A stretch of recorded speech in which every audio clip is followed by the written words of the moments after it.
تو حضرت شیخ رحمۃ اللہ علیہ تشریف لے گئے تھے وہاں کس لیے کہ وہاں موت آ جائے. 10 سال رہے حضرت، 10 سال. میں ایک عجیب و غریب بات آپ کو سنانا چاہتا ہوں حضرت کی. 10 سال رہے. حضرت کا معمول یہ تھا کہ کبھی بھی مواجہت شریفہ میں سلام پڑھنے نہیں گئے. مواجہت شریفہ جانتے ہو، جہاں سے لوگ سلام پڑھنے جاتے ہیں نا، حضرت کا چہرہ مبارک مواجہت شریفہ جہاں سے ہم سلام پڑھنے چلتے. حضرت 10 سال میں کبھی بھی وہاں سے سلام پڑھنے نہیں گئے. حضرت کا معمول ہمیشہ تھا حضرت شیخ رحمۃ اللہ علیہ کا کہ پائتی کی جانب نبی علیہ السلام کے پاؤں مبارک کی طرف، وہ جگہ اب بند کر دی گئی ہے. یہ جو صفہ ہے نا چبوترا، اس چبوترے کے پیچھے وہ جگہ اب تو بند کر دی. حضرت شیخ رحمۃ اللہ علیہ وہیں بیٹھے رہتے تھے پائتی مبارک میں نبی اکرم صلی اللہ علیہ وسلم کے، اور عصر سے لے کر عشاء تک حضرت 2 زانو بیٹھے رہتے تھے. بڑھاپا تھا لیکن 2 زانو ادبت. میں بھی بیٹھا ہوں میرے حضرت شیخ یونس صاحب کے ساتھ اسی جگہ پر جہاں حضرت بیٹھتے تھے، اور مجھے شیخ نے کہا تھا کہ میرے حضرت یہیں بیٹھتے تھے، اور میں بھی عصر سے عشاء تک حضرت شیخ کے ساتھ بیٹھتا رہا تھا. 10 سال میں حضرت ہمیشہ حضرت شیخ رحمۃ اللہ علیہ وہیں بیٹھے رہتے تھے. صرف 2 مرتبہ مواجہت شریفہ میں گئے سامنے. 10 سال میں 2 مرتبہ. ہم 10 دن میں 50 مرتبہ جاتے ہیں. 10 سال میں 2 مرتبہ گئے. اور حضرت یوں کہا کرتے تھے حضرت شیخ رحمۃ اللہ علیہ کہ زکریا اپنے کالے چہرے کو نبی کو بتانے کے لائق نہیں ہے. زکریا اپنا کالا چہرہ، اپنا گناہ والا چہرہ اپنے نبی کو بتانے کے لائق نہیں ہے. اور ہمارا حال یہ ہے کہ وہاں تصویریں لیتے جو موبائل سب وہ دھار مار رہا ہے، تصویریں لے رہا ہے. جس کی نظر تصویر پر گئی اس کی نظر نبی پر کیسے ہوگی؟ اور جب نبی پر نظر نہیں تو نبی کی توجہ کیسے ہوگی؟ ابو داؤد شریف میں، چلو بات سے بات مجھے یاد آئی، ابو داؤد شریف میں ایک عجیب روایت ہے. حضور پاک صلی اللہ علیہ وسلم فرماتے ہیں لا تتخذوا قبری عیدا، تم میری قبر کو عید نہ بناؤ. تمام محدثین نے تو اس کا ترجمہ کیا کہ میری قبر کو عید نہ بنانے کا مطلب یہ ہے کہ جیسے عید پر میلے لگتے، جگہ جگہ میلے لگتے ہیں عید پر، فرمایا اس طرح میری قبر پر میلے مت لگانا. تمام محدثین نے یہی مطلب بیان کیا. ملا علی قاری رحمت اللہ علیہ نے مشکات شریف کی شرح میں اس کا مطلب یہ بیان فرمایا کہ جیسے عید سال میں کبھی کبھی آتی ہے،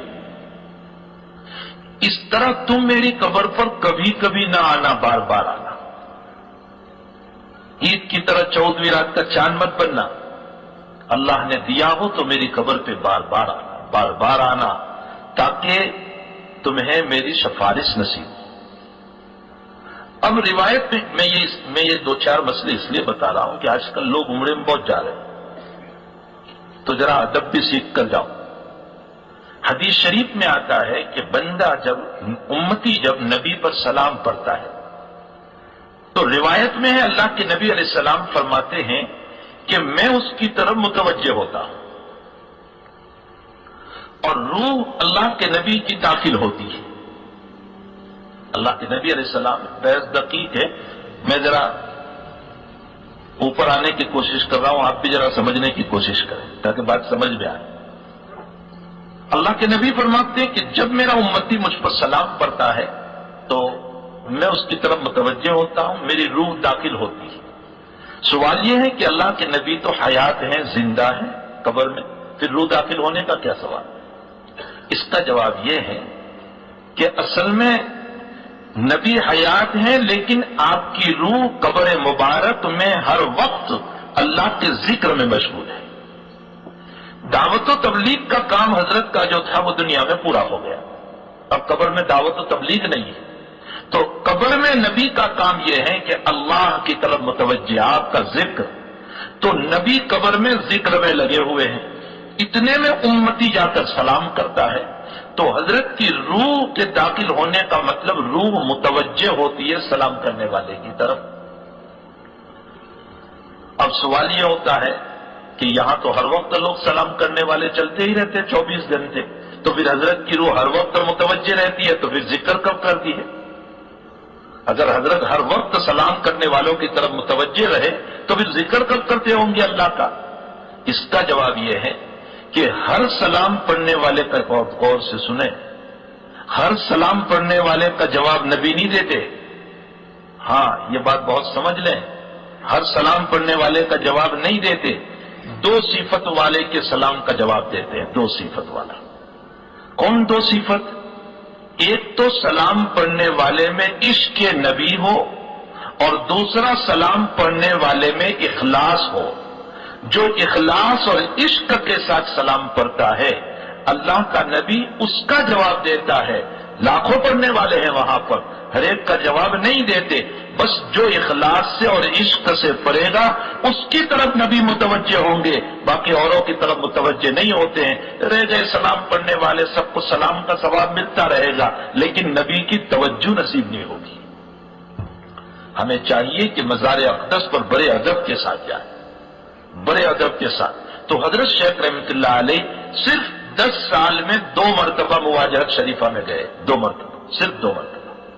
ایک مرتبہ حضرت مولانا یوسف صاحب بنوری رحمۃ اللہ علیہ جو پاکستان میں ہے، بنوری ٹاؤن میں مدرسہ جو قائم کیا ہے، بہت بڑے علامہ انور شاہ صاحب کے شاگرد رشید ہیں، وہ تشریف لائے تھے. تو حضرت شیخ رحمۃ اللہ علیہ نے ان کے کندھے پر ہاتھ رکھا اور ان کے کندھے پر ہاتھ رکھ کر ان کے پیچھے پیچھے چلے سلام پڑھنے کے لیے. اور ایک مرتبہ حضرت مولانا اسد مدنی صاحب رحمۃ اللہ علیہ وہ جب وہاں پہنچے تھے تو ان کے کندھے پر ہاتھ رکھ کر ان کے پیچھے پیچھے سلام پڑھنے چلے. یہ 2 مرتبہ. اور 2 مرتبہ سلام ان کے پیچھے پڑھا ان کے ساتھ، اور باہر نکل کر ان دونوں بزرگوں سے یوں کہا کہ بھائی گنہگار زکریا کی ہمت نہیں ہو رہی تھی نبی کے سامنے آنے کی، لیکن میں تم دونوں کے پیچھے پیچھے اس لیے آیا کہ تم دونوں سید ہو، نبی کی اولاد ہو، تو نبی اپنی اولاد کی طرف توجہ کرے گا، شاید تمہاری برکت سے زکریا کی طرف بھی توجہ فرما لے. اللہ اکبر.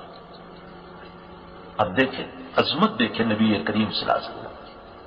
اور ہم کیسے جاتے ہیں وہاں؟ دھور جانور کی طرح، کوئی ادب نہیں، کوئی سلیقہ نہیں. وہاں آج بھی بڑے حروف سے لکھا ہوا ہے لا ترفعوا اصواتكم فوق صوت النبي ولا تجهروا له بالقول كجهر بعضكم لبعض ان تحبط اعمالكم.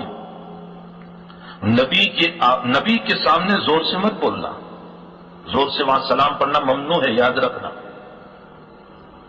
اور آگے فرمایا تم میرے نبی کو ایسے نہ بلانا جیسے تم آپس میں ایک دوسرے کو بلاتے. اے محمد، اے قاسم، ایسے مت بلانا میرے نبی کو، ادب سے بلانا، یا نبی اللہ، یا رسول اللہ، ادب سے بلانا.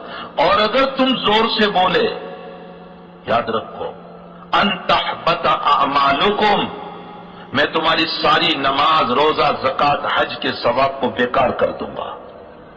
ان تحبط اعمالکم معمولی چیز ہے. جب نماز، روزہ، زکات کا ثواب اس نبی کے سامنے زور سے بولنے سے چلا جائے